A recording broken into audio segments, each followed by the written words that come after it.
Kəlbəcər ana vətənidir. Atam, anam oralıdır. Elə cavanlığım orada keçibdi. Erməni qatdı, qarışdırdı dünyanı. Qasıb qarışdıranda çox belə pis olduq. Evdən, eşikdən çıxdıq. Bu səfər eşitdim ki, yol açılıb. Nəvəmə dedim ki, məni apar, yollar açılıb, gedim o qəbirlərimizi yara deyileyim. Elə bana da yaxşı deyir, evlər verir. Gedəcəm o evlərdə biraz yaşayayım. Ürəyim açıla. Cavanlara da Allah kömək olsun əskərlərimizə. Onlar bizi dardan qurtardı, hamısı. Hamı kömək edib bizə. Allah kömək olsun. Əskərlərimizə də, qalanlara da, ölənlərə də rəhmət eləsin. Elə öz yurdumuza da qayıdırıq, səvincə qayıdırıq yurdumuza.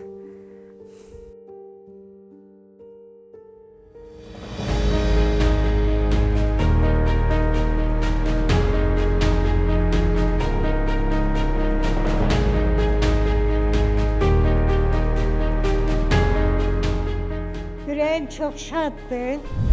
Gəlib ana torpağına qismət olmuşam. Xoşbəxt adamım. 30 sene, 31 sene mənim nəvə nəticə keçəcəm var. Allah şəhidlərimizə rəhmət eləsin. Əskərlərimizə can sağlığı, İlham Əliyevə də, Mehriban Əliyevə də Allah kömək olsun. Ömürləri uzun olsun, 100 il yaşasınlar. İndi ürəkli də gəlmişəm. Çox ürəkliyəm. Bundan artıq nə var?